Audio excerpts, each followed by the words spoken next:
राष्ट्रवादीचे नेते शरद पवार यांनी केंद्र सरकारने आरक्षणाची मर्यादा 75% पर्यंत न्यावी अशी मागणी केली आहे। आता या मागणीनंतर कायद्याची बाजू जाणून घेणं गरजेचं ठरतं। 75% आरक्षण देणं केंद्र सरकारला शक्य आहे का आणि दिलं तर ते सर्वोच्च न्यायालयात टिकेल का, हा सगळ्यात मोठा प्रश्न आहे। या संदर्भात बोलण्यासाठी माझ्यासोबत सर्वोच्च न्यायालयातील वकील ॲडव्होकेट सिद्धार्थ शिंदे आहेत। सर, आरक्षण देणं केंद्र सरकारला शक्य आहे का आणि दिलं तर सर्वोच्च न्यायालयात टिकेल का? बघा, आपली लोकशाही आहे, कोणीही मागणी करू शकतं। मी तुम्हाला सांगू इच्छितो की SC ST प्रवर्गाला आपल्या राज्यघटनेने आरक्षण दिलंय सुमारे 23%। त्याच्यानंतर मंडल आयोगाच्या मार्फत OBC समाजाला आरक्षण दिलं गेलं 27%, म्हणजे अंदाजे 50-51%। तर त्याच्यानंतर इंदिरा साहनी खटला हा सुप्रीम कोर्टात चालला।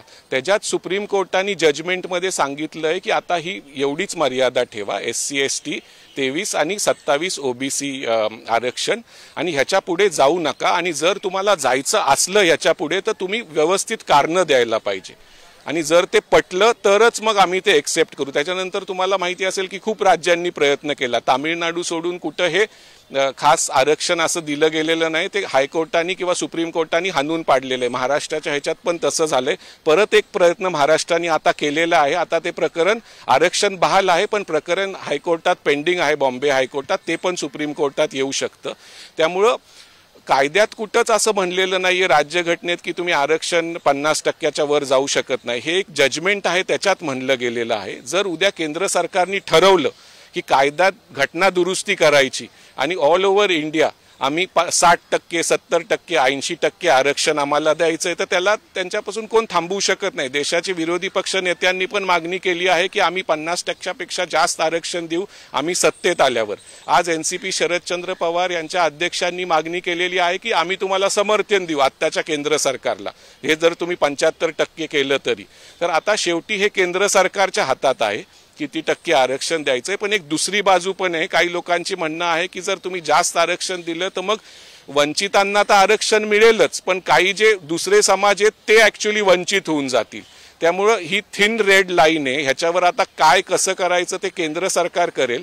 आणि केंद्र सरकारने नाही केलं तर जे मागणी करतायत त्यांचं जर जेव्हा कधी केंद्रात सरकार येईल तेव्हा पण ते हे करू शकतात, आणि ह्याला घटना दुरुस्तीतून तुम्ही करू शकता। तुम्हाला आठवत असेल EWS आरक्षण, आर्थिकदृष्ट्या लोकांना जे सक्षम नाही आहेत त्यांना आरक्षण केंद्र सरकारने घटना दुरुस्ती करून दिलेलं आहे 10%, आणि ते आता 50%ची मर्यादा त्यांनी ओलांडली आहे आणि सुप्रीम कोर्टाने ते उचलून धरलेलं आहे।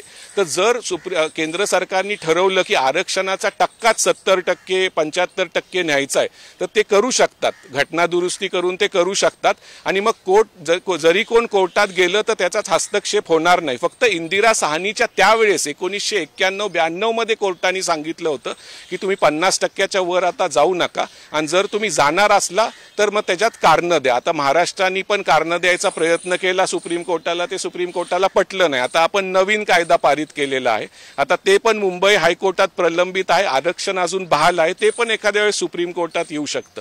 जर हा विषय संपवायचा असला तर मग जशी लोकांची मागणी आहे, जर केंद्र सरकारनेच जर आरक्षणाची टक्केवारी वाढवली तर मग तो प्रश्न सुटू शकतो। पण कुठलं केंद्र सरकार हे करेल, आत्ताचं करेल का, किंवा आत्ताचे जे ऑपोजिशन मध्ये आहे ते केंद्रात आले तर ते करतील का?